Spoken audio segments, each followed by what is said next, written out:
Joya, joya, estamos. Ok, bueno. Vamos a empezar. Antes que nada, muchas gracias a todos por estar presentes. En nombre de GL, mío y de GL. Me presento, soy Alberto Fierro, soy Team Leader de GL. Hoy día vamos a estar arrancando o haciendo un evento más de los que estamos haciendo, una meetup de UI UX. No esperaba tanta concurrencia, les tengo que ser sincero, así que muchas gracias por destinar un poquito de su tiempo para estar acá, compartir con nosotros. La idea es brindarle un poquito de nuestras experiencias, lo que estamos haciendo y a ver si a ustedes les sirve o no, esa es un poco la idea. La idea de la charla es que sea un poco interactiva, así que los invito a participar. Si alguno tiene dudas, comentarios, quiere acotar algo, no duden en levantar la mano, interrumpir, pregunten lo que quieran, siéntanse libres. Es una modalidad que la venimos haciendo bastante seguido en la empresa y está bastante bueno este estilo de charlas más interactivas, que en lugar de que haya un solo presentador y un auditorio. Así que los invito a formar parte de la charla, siéntanse libres y confiados de preguntar, acotar o lo que quieran. Bien, ahora les cedo el lugar a los expertos. Los dejo a ellos mismos que se autopresenten. Bueno, hola a todos. Gracias por venir, lo mismo que Beto. En Mendoza, ¿viste? Cuando hay 50 confirmados un evento, van 10 y estamos bastante gratamente sorprendidos. Me llamo Alejandro Prieto, soy UX Lead Designer en Global Logic. Mi camarada Julieta Mantován también es diseñadora del equipo, trabajamos juntos en varios proyectos. Y hoy venimos a traer por ahí charlas que atacan problemas por ahí más básicos porque no sabíamos el nivel de gente que venía y como es una meetup UX UI tratamos de buscar temas que digamos cayeron un poco sobre esas dos áreas de práctica, el diseño de experiencia de usuario y el desarrollo de interfaces. El nombre de la charla es Filling the Blanks porque hace referencia a los formularios, que es digamos como el Quasimodo, el jorobado de Notre Dame del desarrollo web, esa cosa fea que nadie quiere hacer y mucho menos nadie quiere llenar. Vamos a empezar la charla preguntando algo que parece obvio, pero no. ¿Y qué es un formulario web y para qué sirve? Bien, ¿qué es un formulario web? ¿Alguien se anima a tirar su opinión? ¿Alguien? Mirá que señalo y vos no. ¿Alguien? ¿Qué es un formulario web o un formulario? Ahí está, gracias. A ver el de camisa cuadra.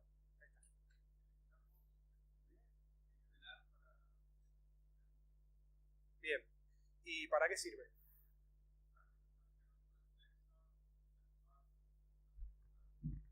Bien, perfecto. Bien. ¿Alguien más? ¿Quiere acotar algo a lo que dijo él? ¿Tiene otra cosa que aportar? Para aportar datos en una base, ¿está bien? ¿Alguien más? ¿Quiere acotar otra cosa de otra perspectiva? Para ubicar algún potencial cliente. Bueno, fíjense que han surgido algunas cuestiones que tienen que ver con lo funcional, que es completar los campos de una base de datos, cosas que tienen que ver más con la interacción, es decir, el nexo entre dos personas, y cosas que tienen que ver con un objetivo que es como un poco más de negocio, ¿no? Que es contactarse con un cliente, concretar una compra, una venta, lo que sea. Básicamente eso es para qué sirve un formulario. Un formulario tiene que ver con un nexo entre el negocio y el cliente o la persona, digamos. Yo necesito hacer algo y el negocio necesita obtener de mí algo, información, datos, lo que sea. ¿Para qué? Para concretar un objetivo que es un objetivo en común. Yo comprar, el negocio vender y así. Lo primero... Un poquito, ¿puede ser? Perdón, disculpa. Sí. Voy a hacer uso de lo que dije, que interrumpan. Que no lo pregunté antes y estaría bueno tenerlo en mente el mapeo. Dale. ¿Quién de acá es developer? ¿O buena programa pregunta. Páginas web o algo? Ok, bien. ¿Quién hace diseño? Bien, ok. Los que no levantaron la mano, ¿qué hacen?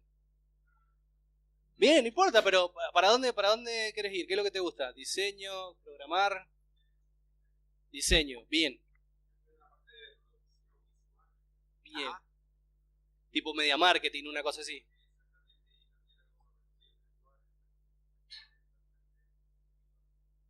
Excelente. Copado. Excelente, muy bueno. ¿Alguien más que quiera aportar? Avante. Bueno, sigo.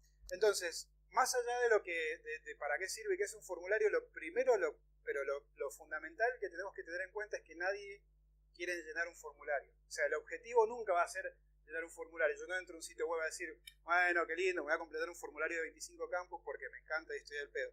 Si no me pagan o no obtengo un beneficio de eso, no lo voy a hacer. Entonces, ¿por qué tenemos formularios? Un poco lo que decíamos recién, los objetivos. Amazon vendió 79.270 millones, o sea, ceros ahí, de dólares en el 2015. Y esos 79.270 millones de dólares pasaron por un formulario web, que es el carrito de compra. ¿Bien? En Facebook hay 1.650 millones de usuarios registrados y todos se registraron en Facebook pasando por un formulario web. En YouTube, Data Input, 300 horas de video son subidas por minuto y esas horas se suben utilizando un formulario web. Bien, o sea que por más que nadie quiera llenarlo, los formularios web son una parte esencial del negocio de una startup o de cualquier empresa que, digamos, haga negocios por internet. Entonces, volviendo al para qué sirve, sirven para el e-commerce, para social media, para productividad, etcétera, etcétera, etcétera.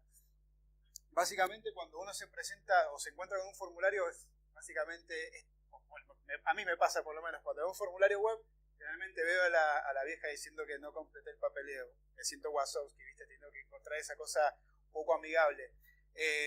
Entonces, a la hora de diseñar un formulario, nosotros tenemos que preguntarnos ¿para qué es y para qué sirve? ¿Cuál es el propósito? ¿No? ¿Es el de ingresar datos? Es para... Che, está desordenado esto. Está saltando medio random. ¿Para qué sirven los formularios? ¿Cuál es el propósito? El propósito es data input, entonces tenemos que diseñar con algo en mente. Si es la performance, tenemos que tener otro tipo de cosas en mente. Si es para e-commerce, queremos vender, tenemos que tener otro tipo de cosas en mente. Estos son dos diseñadores, ¿no? Son Charles y Race Ames. En una encuesta, espero que esté acá. Estos son algunos de los muebles que hicieron, son bastante icónicos, seguro que los han visto por ahí. Y dijeron algo en una entrevista en el año 74 que a mí me marcó un montón, y es que dice que el diseño es como un plan para ordenar elementos con el objetivo de cumplir un propósito. O sea que el diseño es básicamente la expresión de un propósito. ¿Bien? Esto nos dice algo que básicamente lo que dice es que el diseño es mucho más profundo que lo que se ve, sino que es lo que se intenta lograr con ese diseño. ¿Bien? Entonces, volviendo al tema de los formularios, si tenemos un formulario para data input, tenemos que ordenar los campos de una manera que nos hagan cometer menos errores y completar más rápido el formulario para que la entrada de datos o los datos que ingreso sean más consistentes. Si el formulario es para e-commerce, tiene que ser un formulario lo más corto posible, dar medida de seguridad y tiene que haber un montón de cosas para que a mí me anime a comprar a través de ese formulario. Me dé confianza, me haga sentir que el proceso es lento, que es poco doloroso, que es poco costoso. Si el formulario está pensado para performance, lo que tengo que tener en cuenta es que necesito implementar mecanismos que permitan al usuario interactuar de la forma más rápida posible con el formulario. O sea, perder la menor cantidad de tiempo posible, porque el tiempo es dinero y una buena performance depende de eso. Entonces, volviendo al tema de los propósitos, el propósito de e-commerce es vender. El de social media es engagement. El de productividad es performance. Entonces, teniendo en cuenta eso, tenemos que diseñar el formulario acuerdo a ese propósito. Básicamente, otra cosa que nos teníamos que llevar es lo que decíamos recién. Si el diseño es una expresión del propósito, tenemos que expresar a través del diseño del formulario para qué está pensado y para qué está y cuál es su objetivo. Dentro de o las herramientas que tenemos para hacer cumplir ese propósito, están estas cuestiones que marco acá. Uno es reducir la curva de aprendizaje para cualquier formulario. Mientras menos le cueste al usuario aprender, mientras más baja sea la curva de aprendizaje, más rápido va a lograr su tarea o su objetivo. El de comprar, el de vender, el de subir un video a YouTube, el de registrar un usuario. El de reducir la carga cognitiva. Generalmente los formularios tienen varios elementos. Por cada campo hay una etiqueta, por cada campo hay una validación, hay distintos tipos de call to action o de accionables, de botones que hacen distintas cosas. lograr una síntesis y reducir la cantidad de elementos reduce la carga cognitiva y le permite al usuario enfocarse más en su objetivo y no tanto en cómo se usa esto. Básicamente una interfaz más transparente. Otra cuestión que tenemos que tener en cuenta e intentar lograr es reducir la ocurrencia de errores. ¿Bien?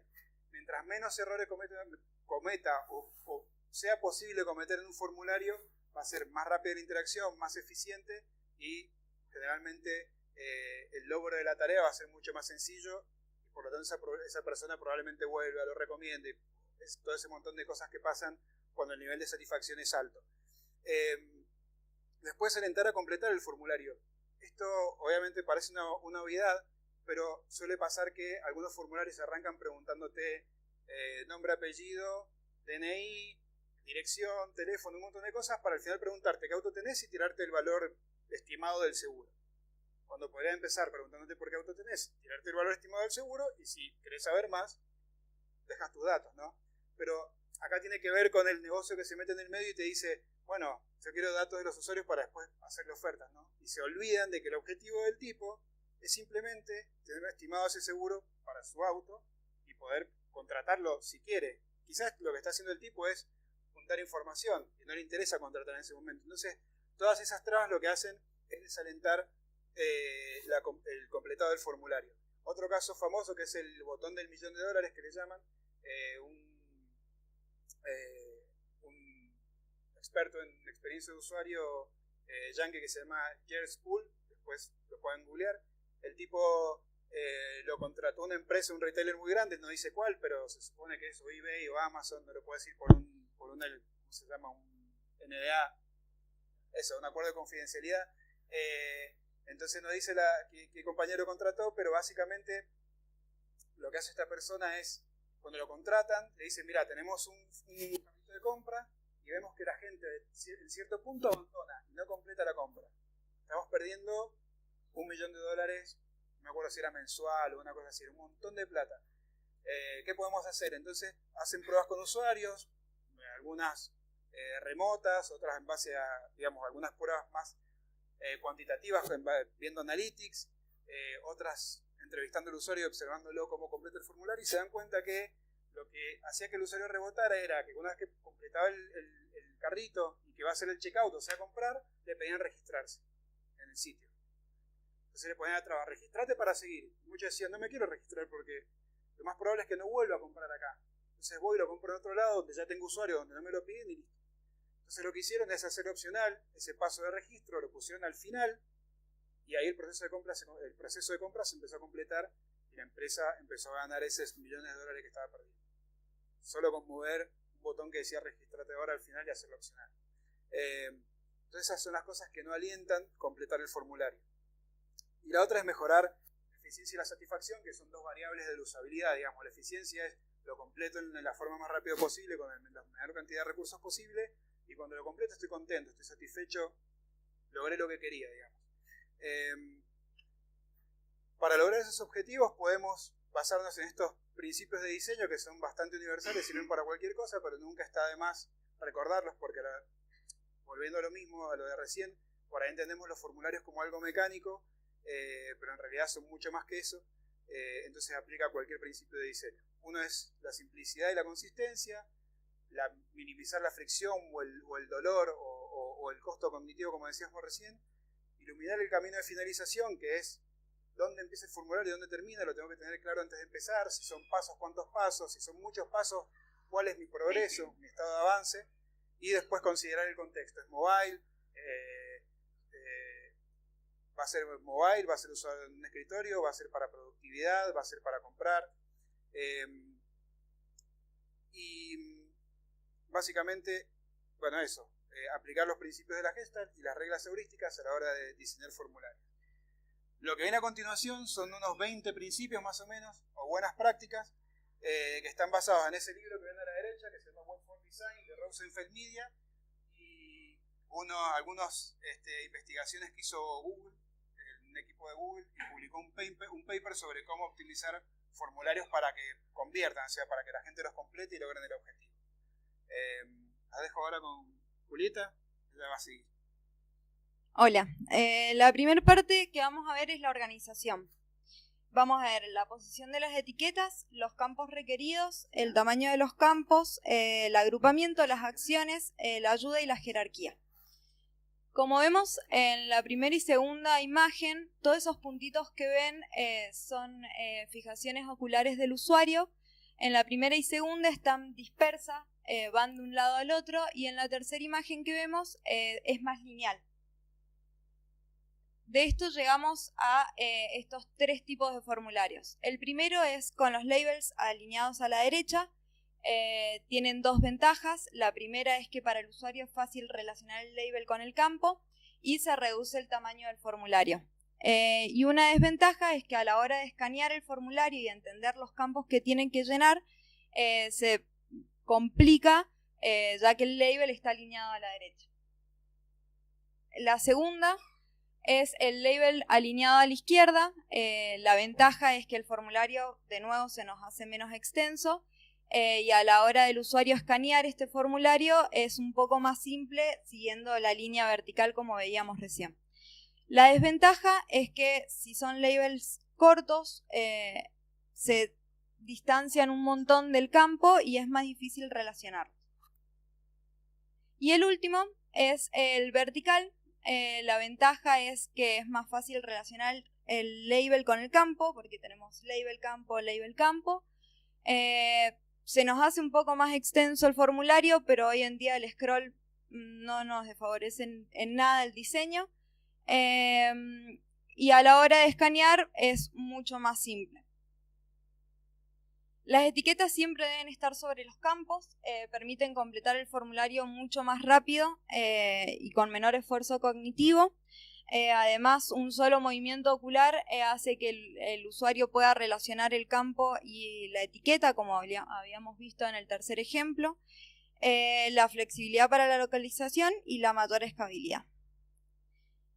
Acá, ¿qué vemos? Vemos, bueno, un formulario muy pequeño que utiliza placeholder, igual que este. ¿Cuál es el problema? Bueno, en este caso no sería un gran problema, pero si tenemos un formulario más extenso, si el usuario se distrae o se pone a hacer otra cosa y demás, puede perder visibilidad de qué es lo que estaba llenando y qué dato tiene que ingresar. Lo mismo pasa con el login, a diferencia que esto, por lo general nos suele salir error a la hora de ingresar la contraseña y no tenemos visibilidad de qué estamos ingresando. Por lo tanto, las etiquetas siempre tienen que estar visibles, no reemplazar las etiquetas por placeholders y debemos proveer una manera de que el password, el usuario lo pueda ver lo que está ingresando. Acá, bueno, son los campos requeridos. Vemos que es un formulario en donde la mayor parte de los campos son requeridos. Están identificados con una etiqueta, con un fondo verde y la tipografía de color blanco, por lo tanto esto no tiene mucha legibilidad para el usuario. Debemos especificar los campos requeridos. El texto siempre es la mejor opción, debemos asociarlos con el campo y evitar las opciones, los campos opcionales. Después tenemos el tamaño de los campos. Esto es muy importante a la hora de que el usuario escanee el formulario por completo. Como este ejemplo y a la hora de escanearlo, el usuario no tiene mucha idea de qué datos debe ingresar. Por ejemplo, un código postal. El usuario a la hora de escanear el formulario no puede saber cuál es el lugar. Si es un formulario muy extenso, esto lo complicaría. En cambio bueno, no es una de las mejores opciones, pero es un poco más flexible a la hora del tamaño del campo que corresponde con la información que el usuario debe ingresar. Lo que decía recién, el tamaño del campo es según el contenido, ayuda a conocer mejor los campos y facilita la comprensión de estos y ayuda a anticipar el límite de datos que el usuario debe ingresar. Sí. ¿Conocen a Donald Norman? Bueno, les recomiendo un libro que se llama El diseño de los objetos cotidianos. En ese libro Donald Norman hace como un repaso de nada, de los problemas que tienen las personas al interactuar con objetos cotidianos como una puerta, por ejemplo, de vidrio, ¿no? Que nunca se sabe si hay que tirar o empujar, salvo que leas el cartelito. Entonces, él empieza así, ¿no? Él dice, siempre toda mi vida me sentí un estúpido porque que empujaba la puerta cuando había que tirar o tiraba cuando había que empujar, hasta que me di cuenta que el problema no soy yo, el problema es el problema de diseño, ¿bien? Generalmente se culpa al usuario cuando comete una torpeza, entre comillas, pero en realidad la torpeza la comete el diseñador, que no tiene en cuenta en proveer las pruebas necesarias al usuario para que sepa cómo interactuar. Él habla de un concepto que es affordance, no tiene una traducción al español, y el affordance es básicamente el espacio donde ocurre la interacción, es decir, donde se conjugan la necesidad de la persona de realizar una tarea con un determinado objeto y la configuración formal de ese objeto para que la persona entienda cómo usarlo. Entonces, dentro de lo que es ese concepto de affordance, están los significantes, que es la forma del objeto en sí. Por ejemplo, mi objetivo es cortar papel. ¿Bien? Tengo un objeto que me va a suplir esa necesidad, que es la tijera. ¿Ok? La forma de la tijera, que tiene el filo de un lado, que tiene dos partes que giran sobre un eje, y que del otro lado tiene dos agujeros de plástico, de goma, donde yo puedo pasar los dedos, me dan una idea de cómo lo tendría que usar. A nadie se le ocurriría agarrar la tijera al revés. Y básicamente, como un tenedor, cuando uno lo ve, sabe que es para pinchar, como intuitivo, ¿no? Porque la configuración formal del objeto me da una pauta de cómo se tiene que usar. Con los formularios pasa lo mismo, digamos, un campo de código postal que tiene el ancho de toda la pantalla, tengo que leer qué dice para saber qué es código postal, ¿bien? Entonces, si tengo un formulario extenso, encontrar ese elemento es difícil, anticipar cuántos datos tengo que poner es complicado, entonces como que aumentan la carga cognitiva, que es lo que decíamos al principio, es una de las cosas que más tenemos que poner el esfuerzo en reducir. Bien, agrupamiento de contenido. En este caso, bueno, vemos que se ha agrupado el contenido a través de un título y con espacios. Otro ejemplo es agrupar el contenido a través de un background, que puede ser el que ustedes diseñen, y otro que se haga a través de un título con un color que lo identifique y una línea separadora. Nosotros tenemos que tener en cuenta las leyes de la Gestalt, que es la proximidad, la similitud, la continuidad, la ley de cierre, la ley de área y la simetría. Debemos tratar de reducir la cantidad de elementos visuales a la hora de agrupar, y el espacio es suficiente para ese agrupamiento, como vimos en el primer ejemplo.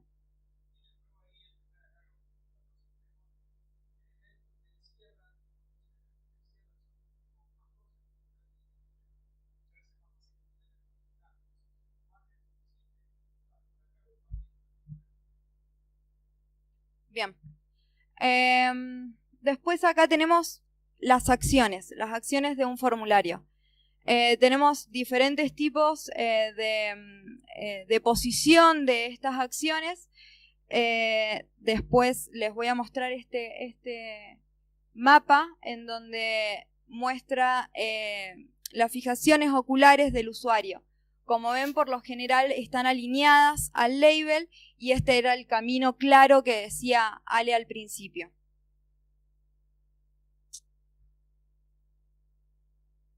Debemos alinear las acciones con los labels, que es lo que les decía y les mostraba en el mapa. Ayuda a reconocer los labels y a completar el formulario un poco más rápido y con menor fijaciones oculares. Tenemos diferentes formas de identificar estas acciones. Como vemos, la primera con el mismo estilo, con el mismo color y el mismo peso visual. La segunda con un cambio de color o siendo un botón y un enlace. Debemos distinguir las acciones primarias de las secundarias, eso es sumamente importante para el usuario. Si podemos evitar estas opciones secundarias, sería lo mejor. Es muy importante tener en cuenta el peso visual con respecto a su importancia, y si es una acción primaria, debemos usarla como botón, y si es secundaria, como enlace. Eso sería lo ideal, digamos. Bien, ahora tenemos la ayuda. La ayuda siempre debe estar visible. Debemos tratar de diseñar para que esta ayuda no sea necesaria para el usuario. Si es muy largo el texto que debemos mostrar, debemos diseñar un mecanismo para ocultar esta información que sea mobile friendly. Esta parte vengo yo de nuevo. Vamos switchando para no sea tan aburrido, estamos en otra. ¿Hay alguna pregunta hasta acá? ¿Algún comentario? ¿No? Sí. Sí, sí. Claro. No por eso. ¿Se ve más simétrico? Sí. ¿Se ve más prolijito? Está bien. Pero a veces esa prolijidad y esa simetría va en detrimento de una mejor performance por parte del usuario, que sea más eficiente o anticipe la respuesta. Al principio decíamos que básicamente los formularios resuelven una necesidad, ¿no? Es como más que un elemento en un sitio web, un formulario lo deberíamos entender como una conversación. Es alguien que pregunta y alguien que responde. Cuando está estructurado de manera que parece una conversación lógica, tanto el orden de los campos como el énfasis y demás, uno como que le permite al usuario empezar a anticiparse en lo que va a tener que empezar a responder. Y el tamaño de los campos también ayuda a anticiparse de cuáles son los datos que hay que llenar. Sí. Sí.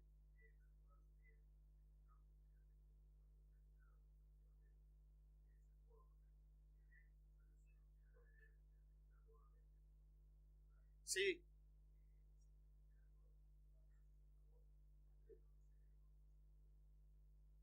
Sí. Sí, bueno, más adelante está esto de tema de los default y el prellenado de campos. Es una buena práctica, pero solo si estás muy seguro que en el 99% de los casos el usuario va a llenar esos campos o con esa información. Porque generalmente los usuarios confían en el default y no siempre lo revisan y lo cambian. Entonces a veces genera errores o no es lo que quería. Por ejemplo, en un formulario de e-commerce lo podés hacer con el domicilio de facturación, porque, qué sé yo, puede no ser tan terrible, pero no lo puedes rellenar con los datos de tarjeta ni con lo que está comprando, por ejemplo, ¿no? Entonces, hay que ver en qué caso, pero sí, es una de las buenas prácticas.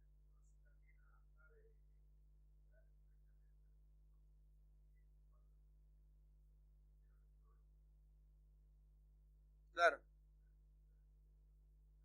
Sí, o el tema del login o el registro para usar una red social, por ejemplo, el login con Facebook o el sign up con Facebook. Ese tipo de cosas te evitan tener que completar contraseñas y acumular contraseñas en un llavero. Sí, sí, todas esas son buenas prácticas. Tienen que ver con esta parte, con la de la interacción, justamente. Y acá creo que hay una. Bueno, esta justo, mira, esta es la de los defaults. Y un poco así. Sí.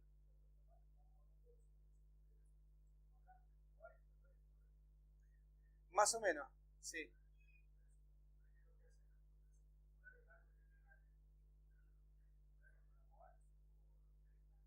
Bueno, es buena pregunta. Para mí el mejor approach hoy en día es lo que se llama mobile first, ¿no? Es decir, pensar que el usuario lo va a completar en un móvil. Eso te permite tener un mindset, una cabeza que tienda a lo sintético, ¿no? ¿Cómo hago para que esto sea lo más sintético posible? Porque el espacio que tengo es el más chico posible y porque el contexto es en el que el usuario tiene la menor atención y la menor cantidad de tiempo posible. Esas limitaciones son las que te permiten ser sintético, eliminar lo que no es tan necesario y pensar las cosas de una forma como, digamos, resolver problemas de una manera mucho más rápida y eficiente. Si tenemos ese mindset para desarrollar un formulario y podemos reducir los 20 campos que nos pedían a 4, ya está, es un golazo. Bien, siempre y cuando esos 4 funcionen, habría que validar haciendo pruebas con usuarios, por ejemplo. Pero ese sería un buen mindset, pensarlo en mobile first. En cuanto al diseño, lo mismo, digamos.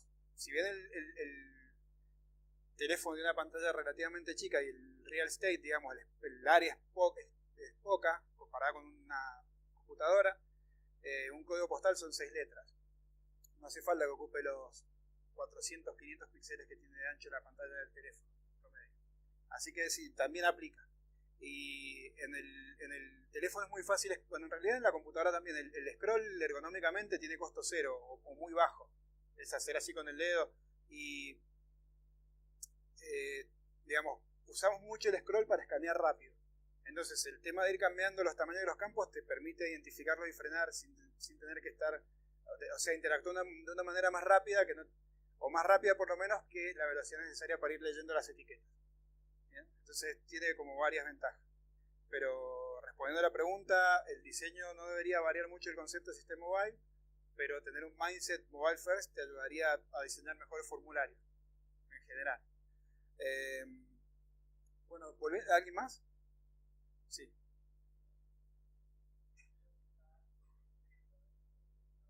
Sí.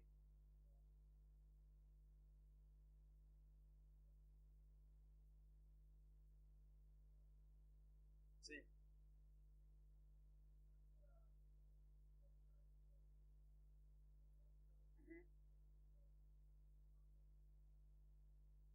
Sí, sí, se usa mucho. Hay un artículo de Jacob Nielsen. Jacob Nielsen es un gurú de la usabilidad. Creo que incluso se atribuye el haber inventado el término usabilidad. La página es Nielsen Norman Group. nngroup.com, creo que es. Después búsquenlo. Y publican estudios de usabilidad, ¿no? ¿Qué hacen? Y uno es sobre el uso de placeholders en lugar de etiquetas. Y la conclusión a la que llegan es que tiene un montón de problemas. Por ejemplo, hace foco en el campo y el placeholder desaparece. Si son formularios con los que no estás muy familiarizado, tenés que sacar el foco para ver qué era y volver a hacer. Entonces, digamos, el costo de interacción es más alto.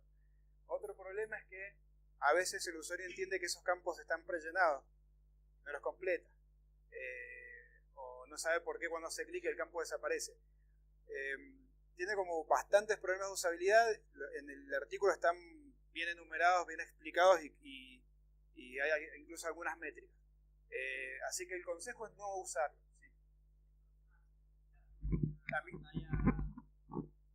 ¿Sí? Una pantalla de screen reader, sí. Sí, exactamente. El problema de accesibilidad también está en ese paper. Y básicamente un screen reader o digamos, un navegador, digamos, que no tiene una presentación visual, no lee el placeholder, no lo interpreta como la etiqueta de ese campo. Claro que puedes hacer, por ejemplo, poner la etiqueta en el código HTML y ocultarla a nivel presentación visual y dejarla en la presentación para el screen reader, pero son workarounds que en definitiva, teniendo en cuenta los otros problemas de usabilidad que tiene el placeholder, no sé si tiene mucho sentido o ir por ese camino.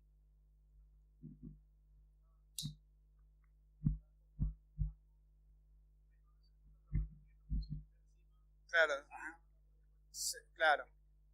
Bueno, claro, esa es una especie de workaround para reducir el espacio vertical, que es, tengo como un placeholder, cuando hago foco, el placeholder se mueve hacia arriba, se transforma en etiqueta y ya me queda el espacio para escribir, ¿no? Como una animacioncita. En definitiva, ese placeholder ocupa un espacio que ya estaba previsto para eso, o sea que no es más fancy que otra cosa. El efecto es bonito, pero nada más, no sé si soluciona demasiados problemas. Sí. Donde dice One Way ya está completado y el mismo color hace que pensé que puede estar completado también, pero en realidad no. Por ahí si usas un gris muy clarito es obvio que no existe, o sea, sí. Hay que hacer algo encima. Sí, pero con el gris clarito hay otro problema de accesibilidad y hay una la Web Content Accessibility Guidelines, que es como una iniciativa del W3C para hacer aplicaciones web accesibles o sitios web accesibles. Y después tenés la sección 508 de Estados Unidos, y de las cuales han salido un montón de legislaciones que tienen que ver con accesibilidad. Bueno, todas esas legislaciones y recomendaciones usan una especie de un ratio de contraste para decir a partir de qué punto un texto es legible o no. Entonces se usa un algoritmo para definir el ratio de contraste figura-fondo. En el caso del grisecito del placeholder, por lo general no pasan ese ratio de contraste. O sea que para personas que tienen alguna dificultad con la vista, no los ven, o les cuesta mucho ver, entonces tienen que hacer los ojos chiquitos, ponerse algo, cambiar el brillo de la pantalla. Entonces, ese es otro problema también desde accesibilidad. Recomendación así, en general, buena práctica para la vida, si diseñan aplicaciones o sitios web, es usar algún analizador de contraste. Porque, viste, los diseñadores como nos gusta ser minimalistas y el grisecito clarito y la cosa, viste, así, tipo Apple, suavecita, pero generalmente los grises claritos sobre el fondito blanco tienen un montón de problemas de legibilidad. No pasan esos ratios de contraste. Perdón, te interrumpo 2 minutos, totalmente fuera de contexto. Me van a estar viendo que les paso el micrófono. 2 razones. Una, quiero robar cámara un rato. Y no. El tema es que estamos grabando la charla porque la idea es después, si podemos, si todo sale como lo planeamos, compartírsela a ustedes. Entonces por eso es que les paso el micrófono para que queden grabadas las preguntas. Si no, después no se escucha bien qué es lo que preguntan, ni cuál es la respuesta, ni por qué está, digamos. Así que eso es un poquito la idea. Bueno, voy a poner un poco de nitro, porque nos vamos a quedar sin tiempo. El tema de los default, fíjense lo que hace JetBlue. El default es 0 adultos, 0 niños. O sea, por default no va a viajar nadie, ¿no? Entonces, cuando completás a dónde querés ir, qué sé yo, y te vas, le das OK Search, te dice que tenés que seleccionar al menos un pasajero. Lo más lógico es que al menos un adulto viaje, si no, ¿para qué tanto quilombo, no? Entonces, esto tiene que ver con justamente definir defaults inteligentes que tengan en cuenta la mayor recurrencia de casos de uso para evitar que la gente tenga que recurrir en el error, me olvidé de llenar tal campo. Lo mismo con el caso de las tarjetas de crédito, ¿no? Y acá podemos ver como un uso un poco más inteligente del placeholder, que es el de usarlo como una especie de tool tipo, decir, bueno, una especie de ayuda, ¿no? Address 1, la ciudad, la calle y el número. En la segunda línea de address, el departamento, la suite y demás. Bueno, city, me hacía falta. Y postal code. En estos casos es un poco más inteligente. Y el tema del default tiene que ver con adecuar también el formulario al número de tarjeta que se va a agregar, y cuando uno empieza a completarlo le ilumina el tipo de tarjeta que es. Bueno, ese tipo de cosas. Y el Remember this card for future pledges, ¿no? Ese default de recordar la tarjeta evita que el usuario tenga que completar los datos de la tarjeta a la próxima, y también le deja a la empresa un dato que tiene su valor, ¿no? Sí. Claro. Sí. No, pero esa es la fecha del expiration date de la tarjeta. Pero sí. Generalmente, si no se sabe cuál es el expiration date, puede ser a 2 años, a 5. Es verdad, tenés que cambiar. Sí. Bueno, ese es otro tema interesante. Desplegable. Creo que está acá. Y después está el tema de tener data inputs que sean flexibles. Por ejemplo, acá te pide el teléfono, vos empezás a ingresar los números, y cuando seguís le dices, che, esto no es un número válido. Ok, ¿cuál es el número válido? No, primero no me está ayudando a saber cómo tengo que escribir el teléfono. Y segundo, que está haciendo que sea responsabilidad del usuario formatear datos que tendría que formatear el sistema. Dale. O sea, vago, ¿no? ¿Qué pasa con Android? Con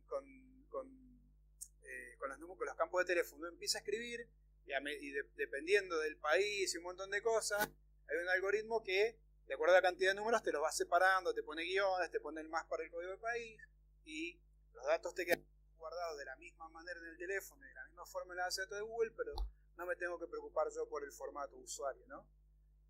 Entonces, tener como data inputs que sean flexibles es otra buena práctica.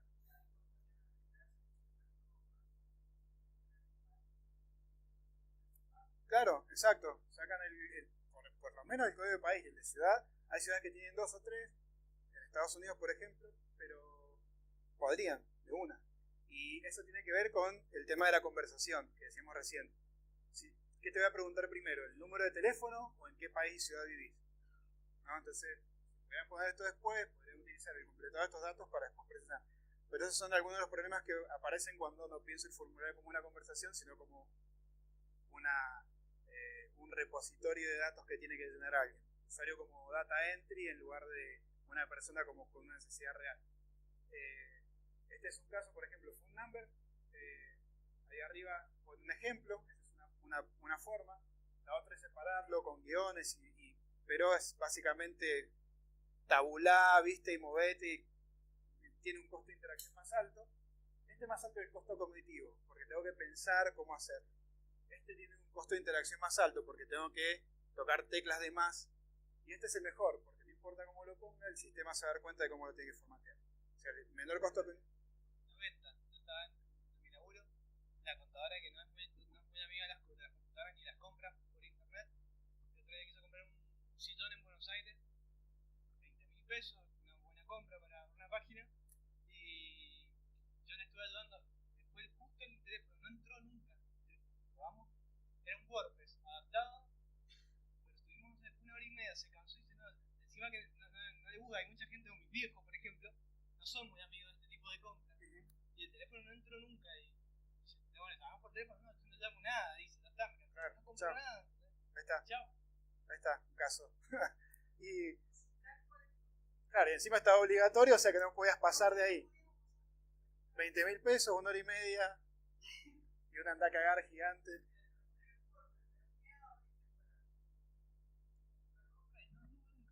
Bueno, ahí está. El costo de tiempo de un desarrollador para implementar algo así es mucho menor que los 20.000 pesos que se perdieron, y vaya a ser cuantos más, ¿no? Eso es básicamente lo que hay que pensar. Porque, viste, después viene viene el PM, el Project Manager o quien sea, y dice, oh, no hay tiempo, chicos, para esto. Metamos un campo y una ayuda que diga, meter el teléfono así, o bueno, ni eso, no hay tiempo, que salgamos a producción y después pasen estas cosas. ¿Por qué perdón? Ya vamos a arreglar el caso. Perdón, Beto. Después los indicadores de progreso, que es otra dimensión de la interacción. Bueno, a ver, no todos los formularios pueden tener 4 o 5 campos. Hay formularios que tienen que ser llenados en distintos momentos en el tiempo o por distintas personas, que implican un llenado en etapas. Y bueno, la buena práctica, que es algo que es más común ver, es indicar en qué paso estamos, cuánto nos queda por completar. De esa forma nosotros podemos anticipar y un poco estimar el tiempo y el esfuerzo para completar el formulario. Lo que decíamos recién de reducir la cantidad de input, este es un caso que pone el autor del libro que le mostré recién, se llama Luke Wroblewski, un apellido rarísimo, no sé si es polaco, no sé, de Melmac, y el tipo, este es un caso que soluciona él. Arrancan con este flujo, que dan estos 3 pasos, el paso del medio con un montón de datos, y al final lo que llegan, después de un montón de entrevistas con gente de la empresa, con usuarios, y analizando cómo era el proceso real y cómo impactaba en el negocio, pasan a este con 8 inputs, que era como una especie de resumen de estos 3, y de este al final pasan a aquel que son 4. Digamos, de estos 3 pasos con todos estos campos terminaron en aquel. Y la solución de negocio es la misma, solo que allá convierten mucho más. O sea, es más gente la que completa aquel formulario que la que completa este. Esta es una empresa de un proveedor de wireless en Estados Unidos.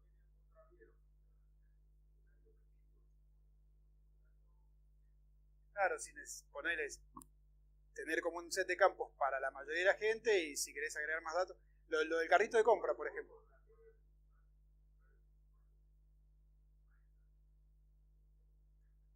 Claro, en el caso de ponerle de compras de planes, o sea, un determinado plan, de telefonía o de televisión por cable, lo que sea, tenés un plan básico y si querés agregarle cosas, las podés hacer después del checkout del plan básico.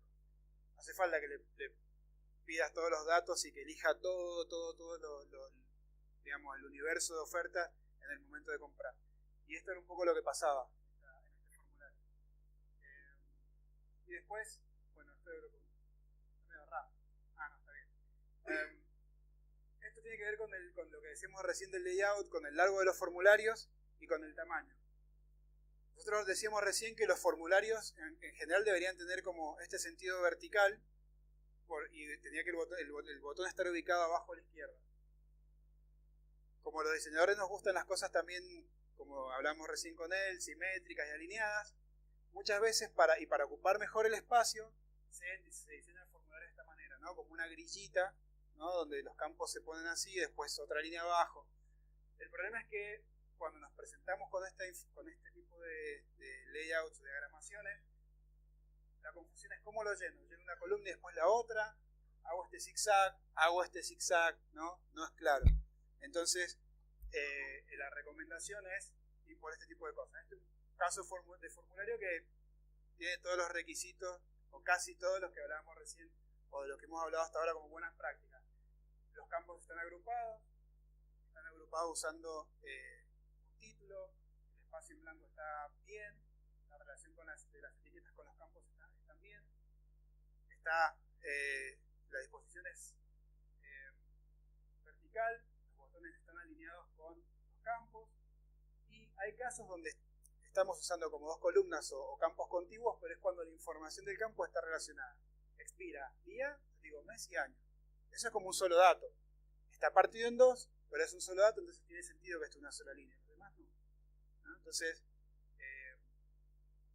completar este formulario o entender qué va primero y qué va después requiere mucho menos esfuerzo cognitivo que cualquiera de estos.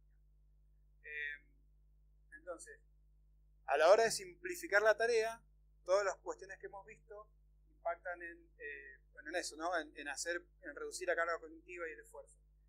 Uno eran los defaults inteligentes, otro era los data input flexibles, es decir, que no importa el formato que tenga, del formato se encargue el sistema y no el usuario. Mostrar el progreso para los formularios que son largos, quitar los campos innecesarios, reducirlo al mínimo y mostrar un camino de finalización claro, ¿no? No por cuestiones de diseño complicar las cosas de más. Después, otra cuestión que es lo que hablaba él recién, si tenemos un formulario largo, podemos separarlo en distintas instancias donde puedo empezar con un formulario chico y a medida que el usuario va seleccionando opciones, ir mostrando, digamos, como subopciones u opciones relacionadas a esa decisión, que es lo que se llama descubrimiento progresivo. Por ejemplo, acá el flujo es escribir un lugar, cuando uno escribe Starbucks, bueno, ok, Starbucks, ¿cuál es la dirección? ¿No? Entonces, uno busca en el lugar, en la ciudad de Campbell, California, probablemente se complete solo, y después esto le va a tirar en un menú, en un campo de sugerencias de búsqueda, los distintos Starbucks que hay en esa ciudad, y al hacer clic uno ve el mapa. Pero fíjense que empieza con un formulario muy chico, y da la idea de que uno se tiene que esforzar poco para encontrar el lugar que quiere encontrar. ¿Bien? Eso que está acá. Entonces, voy acá y pego un lugar, me da Starbucks, y ahí cuando me dice, bueno, ok, dame algunos datos para ayudarte a encontrarlo. Pero todos los datos son opcionales. Poner la ciudad alcanza. Cuando pongo la ciudad me sugiere y ya veo el mapa, ¿no? Es como bastante sencillo y el descubrimiento es progresivo. Me va pidiendo cosas a medida que yo voy avanzando y depende por qué camino voy, va adaptando la UI y me va mostrando los siguientes posibles pasos. Entonces, el descubrimiento progresivo es otra de las cuestiones que tenemos de las buenas prácticas a la hora de mejorar la interacción con un formulario. Y otra es que permitir el uso del tab y atajos de teclados sobre todo para formularios que tienen que ver con la productividad. Hay un modelo que se llama KLM-GOMS, es un modelo predictivo que permite calcular el tiempo de interacción de una persona con una interfaz. Es predictivo porque en base a heurística, ¿no? Hacer pruebas, hay como se define una especie de tabla donde dice cuál es el tiempo que le toma a una persona realizar distintos tipos de interacciones. Por ejemplo, llevar la mano del mouse al teclado y del teclado al mouse, hacer clic, apuntar un elemento, tipear cada letra. Entonces, a la hora de, cuando yo diseño un formulario utilizando ese modelo, puedo predecir cuánto tiempo le puede llevar completarlo a un usuario experto. Siempre teniendo la premisa de que es un usuario experto, ¿no? Sacando la variable de aprendizaje.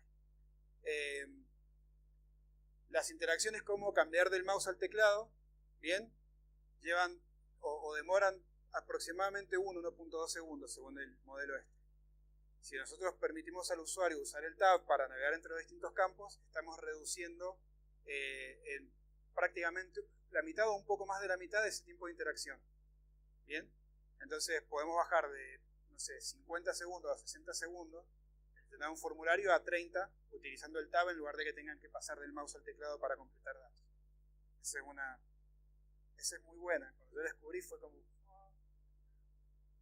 bajó Moisés de la montaña con el KLM, así, la tabla con los valores. ¿Cómo? KLM-GOMS. Es un modelo predictivo.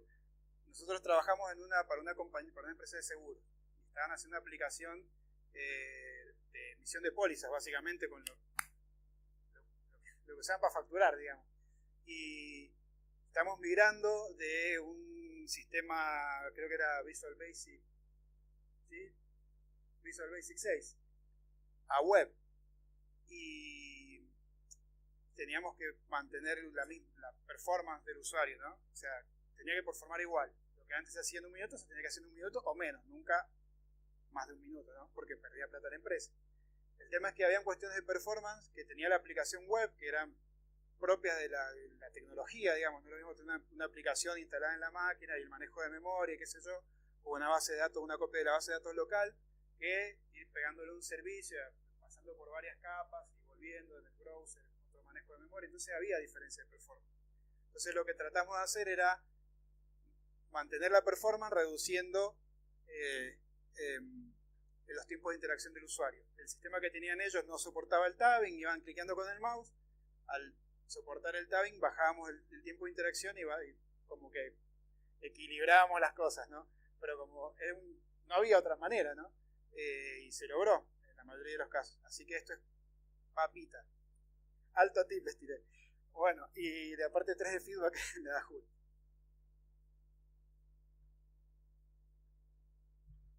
Bien, el feedback.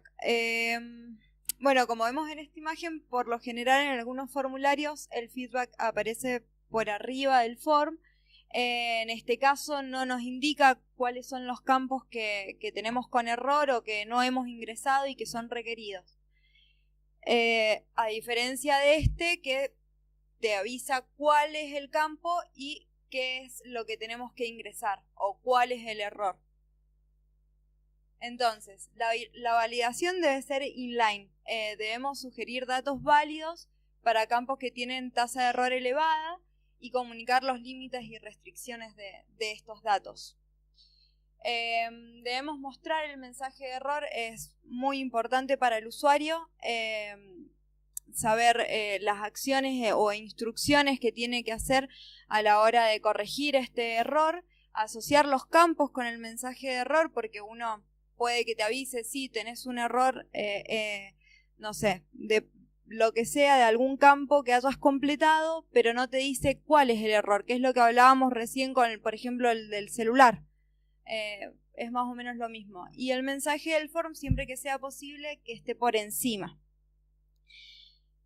Bien, el progreso. Debemos indicar el progreso. Es muy necesario, por lo general los usuarios somos muy ansiosos y necesitamos saber cuánto falta para que eso se complete. Debemos deshabilitar el botón de envío para que no se hagan envíos duplicados y después tengamos problemas. Y mostrar el éxito de la compra. Mostrar un resumen con datos en contexto para que el usuario tenga eso como recibo y para que tenga seguridad de lo que rellenó en el form o compró. Y por último, que los formularios deben ser accesibles. Ale, ¿querés agregar algo más? Eso es un poco lo que salió recién de las conversaciones, que tenemos que tener en cuenta que no todas las personas tienen la misma capacidad motriz ni la misma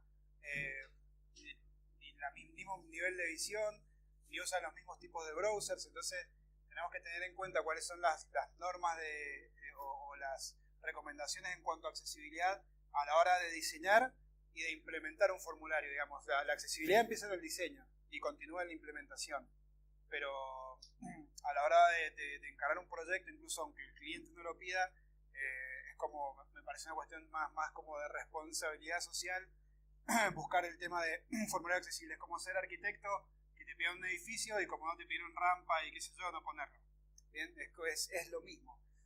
Entonces debería estar en el diseño de cualquier aplicación digital el tema de la accesibilidad, y en los formularios sobre todo, porque como decimos recién, son una conversación y esto es como un poco subestimar a la persona que tenés adelante. Entonces, como puntos claves para redondear, como para llevarse en la cabeza, nadie quiere llenar un formulario. La persona que lo hace porque quiere cumplir con una tarea, un objetivo, y esa tarea, ese objetivo es una conversación entre una organización y una persona. Entonces, si empezamos a pensar los formularios como conversaciones y no como un conjunto de elementos donde se cargan datos, vamos a empezar a diseñar mejores formularios. Acá están los datos, después les compartimos la PPT y está.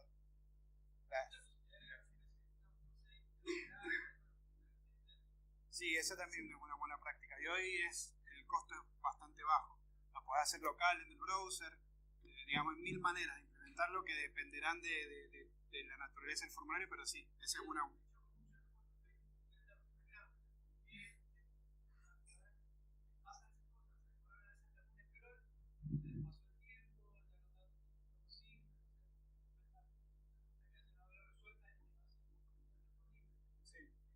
¿Alguien llenó una visa por el aplicativo de la visa de Estados Unidos?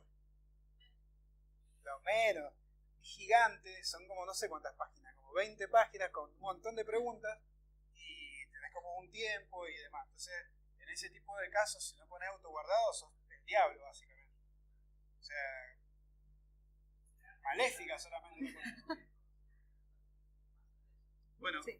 Y fíjate lo que son las cosas. Un organismo, digamos, gubernamental, público, que te ofrece la facilidad de realizar un trámite web. Ya realizar un trámite implica llenar muchos campos. Eso es como, digamos, uno va para no hacer cola, pero tiene una cola de campos de adelante, básicamente. Entonces, todo lo que está mal, lo que acá está como buena práctica, lo contrario hacen los sitios gubernamentales y las oficinas públicas. Porque en general, lo hace gente de sistemas que, sí, no tengo nada.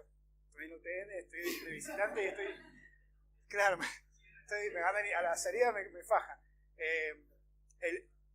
Lo hacen con este mindset más como mecánico, ¿no? Más ingenieril de hay un requerimiento y yo tengo que cumplir ese requerimiento. El requerimiento es necesito estos datos en la base y necesito que esto mande algo a tal lado y listo. La cuestión más funcional, ¿no?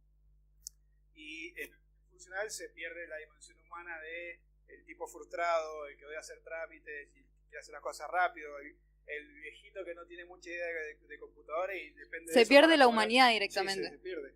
El viejito que tiene que cobrar la jubilación por ese campo. Esas son las cosas que hay que tener en cuenta. Claro, exacto, claro.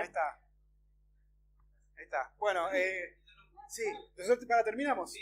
Aquí.